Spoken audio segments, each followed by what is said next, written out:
ரயிலில் பயணித்துக் கொண்டிருந்த கலெக்டர் பெண்மணி சரிதாவுக்கு இன்று ஒரு தனி பரவசம். பல ஆண்டுகளுக்குப் பிறகு தனது பூர்வீக கிராமமான வெள்ளாடிக்கு திரும்பும் மகிழ்ச்சியில் எண்ணற்ற நினைவுகள் அவளுடைய மனதை ஆட்கொண்டிருந்தன. தந்தை செல்வத்தின் அன்பு, அவளுடைய போராட்டங்கள், அந்த நெஞ்சை நெகிழ வைக்கும் நினைவுகள் அனைத்தும் அவள் மனத்தில் ஓடிக்கொண்டிருந்தன.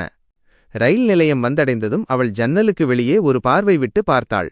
குழந்தை பருவம் தொடங்கி வளர்ந்த அந்த நிலம் இன்று ஒரு கலெக்டரான பெருமிதத்தோடு அதே நிலத்திற்கு திரும்பும் அவள். ஆனால் இன்னும் தெரியாத ஒரு உண்மை காத்திருந்தது.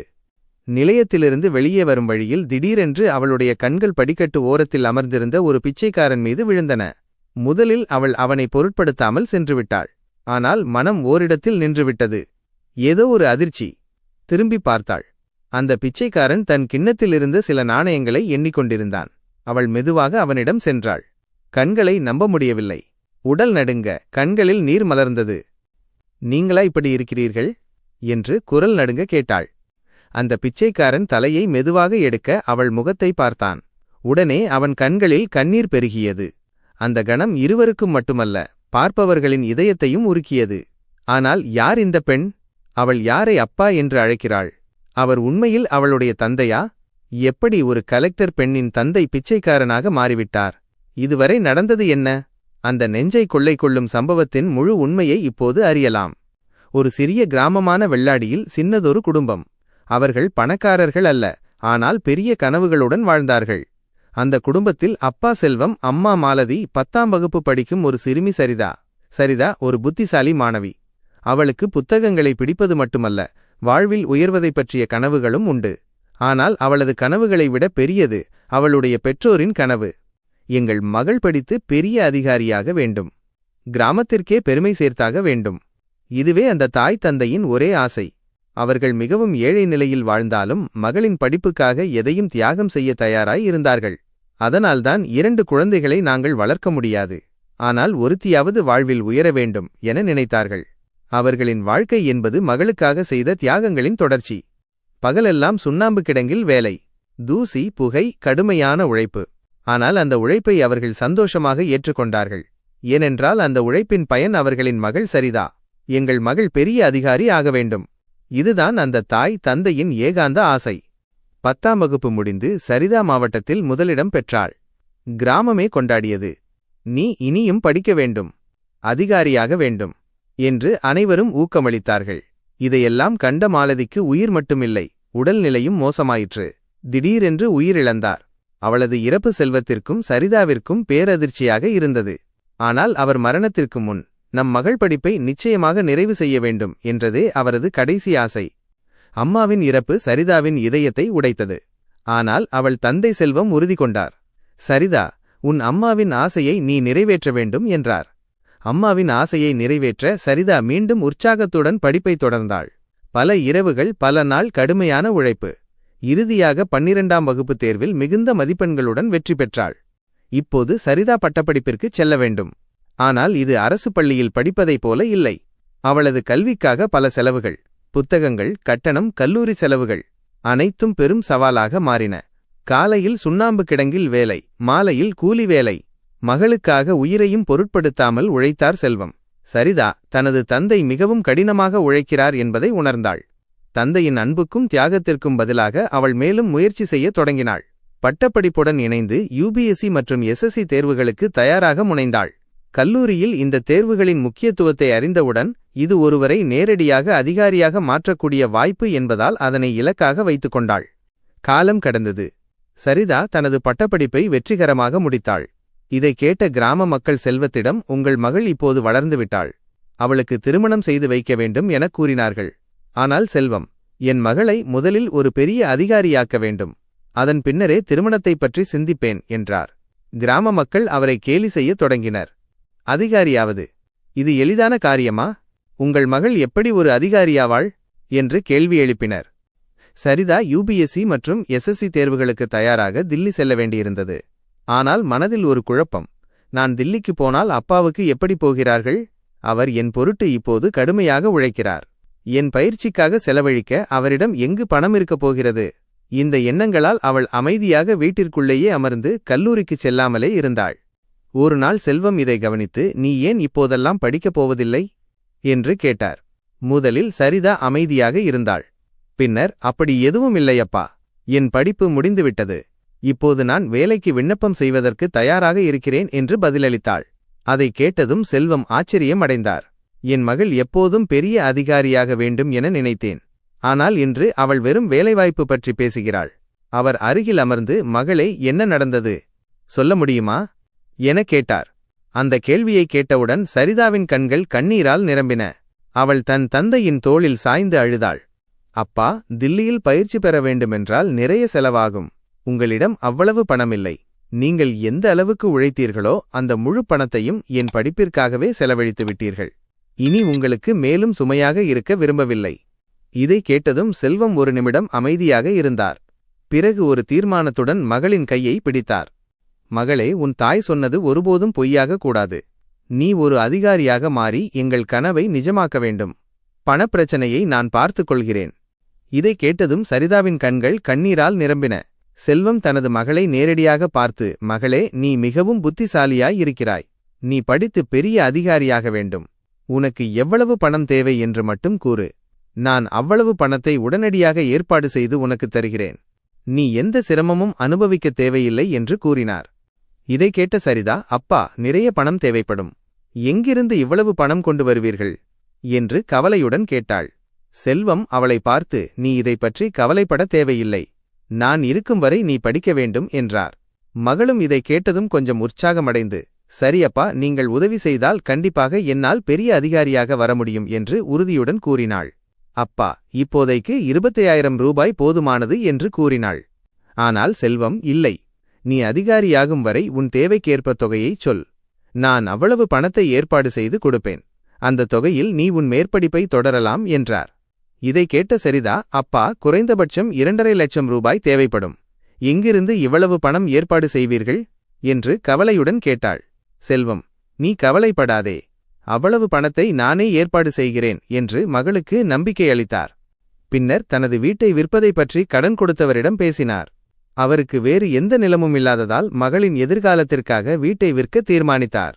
மகள் அதிகாரியாகும்போது நாம் மீண்டும் புது வீடு வாங்கலாம் என்று மனதில் எண்ணினார்.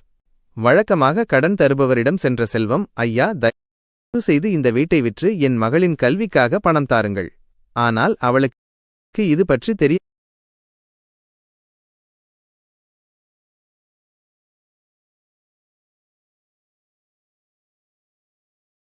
தெரியக்கூடாது.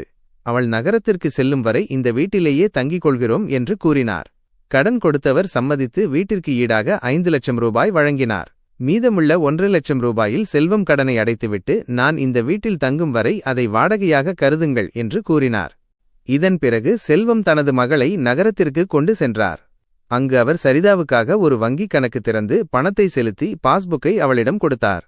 நீ என்னிடம் கேட்ட பணம் உனக்கு கிடைத்துவிட்டது. இப்போது என் கடைசி நம்பிக்கை என்னவென்றால், நீ ஒரு பெரிய அதிகாரியாக வேண்டும். அதற்கு முன் இந்த கிராமத்திற்கு திரும்பி வராதே. என் மகள் அதிகாரியாகாமல் இங்கு திரும்புவதை நான் விரும்பவில்லை. ஏனெனில் கிராம மக்கள் என்னை பல வழிகளில் கேலி செய்கிறார்கள் என்று உணர்ச்சிபூர்வமாக கூறினார். இவ்வாறு தனது மகளுக்கு கல்வி கற்பிக்க வேண்டும் என உறுதியுடன் இருந்தார் அவளின் தந்தை. இதையடுத்து சரிதா தில்லிக்குச் செல்கிறாள். அவளுடன் சேர்ந்து அவளுடைய கல்லூரியில் இருந்து வந்த சில மாணவர்களும் இருந்தார்கள். அவர்கள் அனைவரும் தில்லியில் சேர்ந்து UPSC மற்றும் SSC போன்ற போட்டித் தேர்வுகளுக்கு தயாராக தொடங்கினார்கள். காலம் செல்ல தேர்வு எழுதும் நாள் வருகிறது. சரிதா உற்சாகத்துடன் தேர்வு எழுதுகிறாள். ஆனால் முடிவுகள் வெளியானதும் அவளுடைய நம்பிக்கை தகர்ந்து போகிறது.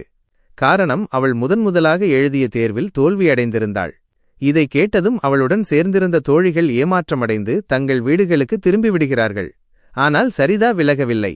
நான் திரும்பினால் ஒரு அதிகாரியாகத்தான் திரும்ப வேண்டும், இல்லையென்றால் திரும்ப மாட்டேன் என்று தந்தைக்கு கொடுத்த வாக்குறுதியை நினைத்து மீண்டும் படிப்பில் முழுமையாக கவனம் செலுத்துகிறாள். தனியாக இருந்தாலும் இரவும் பகலும் கடுமையாக உழைக்கிறாள். 2வது முறையாகவும் அவளுடைய முயற்சி தோல்வியடைகிறது.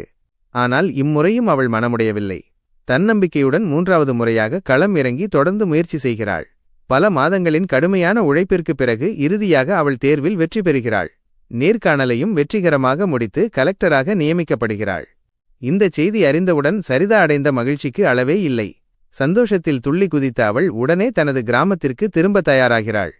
ரயிலில் அமர்ந்து செல்லும்போது தன் தந்தையின் அர்ப்பணிப்பு, கிராம மக்களின் வார்த்தைகள், தன்னுடைய போராட்டம், இவை அனைத்தையும் நினைத்து மனதில் பல உணர்வுகள் ஆடுகின்றன. அவளின் பயணம் தற்போது புதிய வெற்றி கதையாக மாறியுள்ளது. சொந்த ஊருக்கு வந்ததும் சரிதா ரயிலிலிருந்து இறங்குகிறாள். நிலையத்தை பார்த்தவுடன் அவள் மனதில் பல உணர்வுகள் எழுகின்றன. அதன் பிறகு முன்னோக்கிச் சென்று நிலையத்திலிருந்து வெளியேற படிக்கட்டுகளில் இறங்கத் தொடங்குகிறாள். அந்த நேரத்தில் அவளின் கண்கள் திடீரென்று படிக்கட்டுகளின் ஓரத்தில் அமர்ந்திருந்த ஒரு பிச்சைக்காரன் மீது விழுகின்றன. அவன் கையில் ஒரு கிண்ணம் வைத்திருந்தான். அதற்குள் சில பணம் இருப்பதை காண முடிந்தது. அவன் அந்த பணத்தை எண்ணிக்கொண்டிருந்தான். இதைக் கண்ட சரிதா திடீரென்று அந்த பிச்சைக்காரன் மீது பாய்ந்தாள். அவன் அருகில் வந்து, அப்பா, எப்படி இருக்கீங்க என்று உருக்கத்துடன் கேட்டாள். அந்த பிச்சைக்காரன் அவள் குரலை கேட்டதும் அசர்ந்து அவளை நோக்கி பார்த்தான். உடனே நொந்த மனதுடன் அழத் தொடங்கினான். ஆமாம் நண்பர்களே, அந்த பிச்சைக்காரன் சரிதாவின் தந்தை செல்வம். மகளின் கல்விக்காக பிச்சை எடுக்க வேண்டிய நிலைமையை சந்தித்திருந்தார். தந்தையின் கண்களில் கண்ணீரைக் கண்ட சரிதா உடனே அவரை கட்டிப்பிடித்து, அப்பா, நீங்கள் கண்ட கனவு நிறைவேற்றியிருக்கிறேன். ஆனால் உங்கள் நிலைமை இப்படி ஆகிவிட்டது என்று கதறினாள். சிறிது நேரத்திற்குப் பிறகு செல்வம் அமைதியாக சரிதாவிடம் முழு கதையையும் சொல்லத் தொடங்கினார். மகளே, நான் உன் கணக்கில் டெபாசிட் செய்த பணத்தைப் பற்றி உனக்கு நினைவில் இருக்கிறதா? நான் இந்த பணத்தை எங்கிருந்து கொண்டு வந்தேன் என்று நீயே யோசித்துப் பார்த்திருக்கிறாயா என்று கேட்டார். அப்பா, நீங்கள் இதைப் பற்றி என்னிடம் சொல்லவில்லையே என்று ஆவலுடன் கேட்டாள் சரிதா. செல்வம் சிரித்தபடியே, மகளே, நான் என் வீட்டை விற்றுவிட்டேன். வீட்டை விற்ற பிறகு அந்த பணத்தில் சிலவற்றை வாடகைக்கு எடுத்தேன். அவர்கள் எனக்கு பணம் கொடுத்தார்கள் என்றார். நான் அதே வீட்டில் ஒரு குத்தகையாளராக வாழத் தொடங்கினேன். இதற்குப் பிறகு கடுமையாக உழைத்து வந்தேன். கடுமையாக உழைத்த பிறகு அவ்வப்போது அந்த வீட்டின் வாடகையை செலுத்த ஆரம்பித்தேன். திடீரென்று என் கால் ஒரு சிறிய விபத்தில் காயமடைந்தது. காயம் காரணமாக கடுமையாக உழைத்து வேலை செய்ய முடியவில்லை. வேலை செய்ய முடியாததால் வாடகையை செலுத்த முடியாமல் போனேன். இதனால் அவர்கள் என்னை வீட்டை விட்டு வெளியேற்றினர். இதன் பிறகு நான் இங்கு வரவேண்டிய கட்டாயம் ஏற்பட்டது. ஏனென்றால் இங்கு வந்த பிறகு குறைந்தபட்சம் பிச்சை எடுத்து சாப்பிடலாம், ஸ்டேஷன்லேயே என் நேரத்தை செலவிடலாம் என்று நினைத்தேன். ஆனால் இப்போது நீ ஒரு பெரிய அதிகாரியாகிவிட்டாய். அதனால் எனக்கு எந்த கவலையும் இல்லை என்று சரிதாவின் தந்தை கூறினார். தந்தையின் இந்த வார்த்தைகளைக் கேட்டு சரிதாவின் கண்களில் கண்ணீர் பெருகியது. தனது மகளை ஒரு உயர்ந்த இடத்துக்கு கொண்டு செல்ல தந்தை மேற்கொண்ட முயற்சி நினைவுக்கு வந்தது. பிறகு அவள் தன் தந்தையை தன்னுடன் அழைத்துச் சென்று நேராக தனது கிராமத்திற்கு திரும்புகிறாள். கிராமத்திற்கு வந்தவுடன் அவள் தன் தந்தையை வீட்டிற்குள் வைத்துக்கொண்டு வீட்டு உரிமையாளருக்கு சிறிது வாடகையை செலுத்தினாள். மீதமிருந்த பணத்திலிருந்து சிறிது தொகையை செலுத்திய பிறகு, அப்பா, இப்போது நீங்கள் இந்த வீட்டில் வசதியாக வாழலாம். நான் அவ்வப்போது உங்களுக்கு பணம் அனுப்புவேன் என்று கூறினாள். சரிதா பயிற்சிக்காகச் செல்லும் முன் கிராமத்தில் உள்ள ஒரு நபரை தனது தந்தையின் நலன் கவனிக்கச் சொல்லி, நான் எவ்வளவு பணம் அனுப்பினாலும் அதை என் தந்தைக்கு சரியாக வழங்க வேண்டும் என்று கேட்டுக்கொண்டாள். அந்த நபர் நேர்மையானவர் என்பதால் அவர் தனது தந்தையை நன்றாக கவனிக்கத் தொடங்கினார். சுமார் 2 ஆண்டுகளுக்குப் பிறகு சரிதா ஒரு மாவட்டத்தில் பணியமர்த்தப்படுகிறாள். பணியமர்த்தப்பட்டவுடன் ஒரு நாள் தனது தந்தையை அழைத்துச் செல்ல கிராமத்திற்குச் செல்கிறாள். அங்கே சென்ற பிறகு அவள் தன் தந்தையை அழைத்து நேராக தனது அரசாங்க அலுவலகத்திற்கு கொண்டு வருகிறாள். இப்போது சரிதாவுக்கு அரசு வேலை இருந்ததால் தன் தந்தையை அருகிலேயே வைத்துக்கொண்டு பராமரிக்க முடிந்தது. அவள் தனது அலுவலகத்தில் தங்கியபடி தனது கடமைகளை நிதானமாகச் செய்கிறாள். அங்கு தந்தையை சேவைக்காக முன்னர் கிராமத்தில் உதவியவரையே வேலைக்கு பயன்படுத்துகிறாள். அவ்வாறு 6 மாதங்கள் கடந்து செல்ல ஒரு நாள் சரிதாவின் கிராமத்திலிருந்து சிலர் வந்து, மகளே, இது ஒரு சமூகத் திட்டம். நீ இதில் கலந்து கொள்ள வேண்டும். கிராமத்தின் அனைத்து மக்களும் அங்கு இருப்பார்கள். நீ கிராமத்திற்கு வந்து உன் கதையை அவர்கள் அனைவருக்கும் முன்னால் சொன்னால் அது அனைவருக்கும் ஒரு பெரிய உத்வேகமாக இருக்கும் என்று அழைக்கிறார்கள்.